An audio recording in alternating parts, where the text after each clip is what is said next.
شہر کی ایک بڑی اور مصروف سڑک تھی۔ صبح سے شام تک وہاں گاڑیوں کا شور رہتا تھا۔ لوگ جلدی جلدی اپنے کاموں کی طرف جاتے اور کسی کے پاس اتنا وقت نہیں ہوتا تھا کہ وہ کسی دوسرے کی زندگی کے بارے میں سوچے۔ اسی سڑک کے کنارے ایک پرانا سا درخت تھا۔ اس درخت کے نیچے ایک آدمی روز بیٹھا رہتا تھا۔ اس آدمی کا نام سلیم تھا۔ اس کے کپڑے پھٹے ہوئے تھے، جوتے پرانے تھے اور چہرے پر تھکن اور اداسی صاف نظر آتی تھی۔ اس کے ہاتھ میں ایک پرانا سا پیالہ تھا جس میں کبھی کبھی لوگ چند سکے ڈال دیتے تھے۔ وہ دھیمی آواز میں کہتا، اللہ کے نام پر کچھ دے دو، اللہ تمہیں خوش رکھے۔ کچھ لوگ اس کی طرف دیکھے بغیر گزر جاتے تھے۔ کچھ لوگ اسے گھور کر دیکھتے اور طنزیہ انداز میں کہتے۔ ایک آدمی بولا، صحت مند لگتا ہے، کام کیوں نہیں کرتا؟ دوسرا ہنستے ہوئے بولا، ایسے لوگوں کو تو بس مانگنا ہی آتا ہے۔ یہ باتیں سن کر سلیم کا دل ٹوٹ جاتا تھا، مگر وہ کچھ نہیں کہتا تھا۔ وہ خاموشی سے زمین کی طرف دیکھتا رہتا تھا۔ کسی کو نہیں معلوم تھا کہ سلیم کبھی ایک عزت دار آدمی تھا۔ اس کے پاس بھی گھر تھا، نوکری تھی اور زندگی میں امیدیں تھیں، مگر ایک کے بعد ایک مشکل آئی۔ نوکری چلی گئی، بیماری آ گئی اور پھر حالات ایسے خراب ہوئے کہ سب ختم ہو گیا۔ آخر کار وہ اس سڑک پر آ کر بیٹھ گیا اور آہستہ آہستہ وہ لوگوں کی نظر میں صرف ایک بھکاری بن کر رہ گیا۔ ایک دن دوپہر کے وقت موسم بہت خوشگوار تھا۔ اسی سڑک پر ایک چمکتی ہوئی گاڑی آ کر رکی۔ گاڑی سے ایک بہت خوبصورت لڑکی باہر نکلی۔ اس کا نام عائشہ تھا۔ وہ ایک امیر گھرانے کی بیٹی تھی۔ اس کے کپڑے نہایت نفیس تھے۔ اس کے چہرے پر اعتماد تھا اور اس کی شخصیت میں ایک خاص وقار تھا۔ وہ اپنے کسی کام سے جا رہی تھی کہ اچانک اس کی نظر درخت کے نیچے بیٹھے سلیم پر پڑی۔ وہ چند لمحوں کے لیے رک گئی۔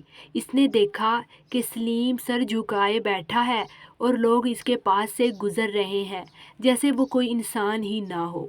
عائشہ کے دل میں اچانک ایک عجیب سی ہمدردی پیدا ہوئی۔ وہ آہستہ آہستہ سلیم کے پاس گئی۔ عائشہ، آپ یہاں کب سے بیٹھے ہیں؟ سلیم نے حیرت سے سر اٹھایا۔ عام طور پر کوئی اس سے اس طرح بات نہیں کرتا تھا۔ اس نے دھیمی آواز میں کہا، بی بی کئی سال ہو گئے ہیں۔ عائشہ نے حیرت سے پوچھا، کئی سال؟ آپ کے گھر والے کہاں ہیں؟ سلیم کچھ لمحے خاموش رہا، پھر اس نے آہستہ سے کہا، کوئی نہیں ہے، سب چھوڑ کر چلے گئے۔ یہ سن کر عائشہ کے دل میں درد سا اٹھا۔ اس نے اپنے بیگ سے کچھ پیسے نکالے اور سلیم کے پیالے میں رکھ دیے۔ مگر اس دن ایک عجیب بات ہوئی۔ عائشہ جب وہاں سے جا رہی تھی تو وہ بار بار مڑ کر سلیم کو ہی دیکھ رہی تھی، جیسے اس کے دل میں کوئی سوال باقی رہ گیا ہو۔ اگلے دن عائشہ دوبارہ اسی سڑک سے گزری۔ اس نے دیکھا کہ سلیم وہیں بیٹھا ہے۔ وہ اس کے پاس گئی اور اس سے پوچھا، آپ نے کھانا کھایا؟ سلیم نے ہلکی سی مسکراہٹ کے ساتھ کہا، جی بی بی، کل آپ نے جو پیسے دیے تھے ان سے کھانا کھا لیا تھا۔ عائشہ نے سکون کی سانس لی۔ اس دن وہ چند منٹ وہاں کھڑی رہی اور سلیم سے باتیں کرتی رہی۔ وہ اس کی زندگی کے بارے میں پوچھتی رہی۔ پہلے سلیم تھوڑا جھجک رہا تھا، مگر آہستہ آہستہ اس نے اپنی کہانی سنانا شروع کر دی۔ اس نے بتایا کہ وہ پہلے ایک فیکٹری میں کام کرتا تھا۔ اس کی زندگی ٹھیک چل رہی تھی، مگر فیکٹری بند ہو گئی اور اس کی نوکری ختم ہو گئی۔ پھر بیماری آ گئی اور اس کے پاس جو تھوڑے بہت پیسے تھے وہ بھی ختم ہو گئے، اور جب انسان کے پاس پیسے نہ ہوں تو اکثر لوگ اس کا ساتھ چھوڑ دیتے ہیں۔ یہ سن کر عائشہ بہت خاموش ہو گئی۔ اس دن کے بعد وہ کبھی خالی ہاتھ نہیں آتی تھی۔ کبھی وہ کھانا لے آتی، کبھی چائے لے آتی۔ سلیم کے لیے یہ سب بہت عجیب تھا۔ اسے پہلی بار محسوس ہوا کہ شاید دنیا میں ابھی اچھے لوگ موجود ہیں۔ کچھ دنوں بعد لوگوں نے ایک عجیب چیز نوٹ کی۔ ایک امیر اور خوبصورت لڑکی روز ایک بھکاری کے پاس آ کھڑی ہو جاتی ہے۔ یہ بات شہر میں پھیلنے لگی۔ ایک دن چند لوگ وہاں کھڑے ہو کر ہنسنے لگے۔ ایک آدمی بولا، دیکھو دیکھو، لگتا ہے لڑکی کو بھکاری سے محبت ہو گئی ہے۔ سب زور زور سے ہنسنے لگے۔ دوسرا آدمی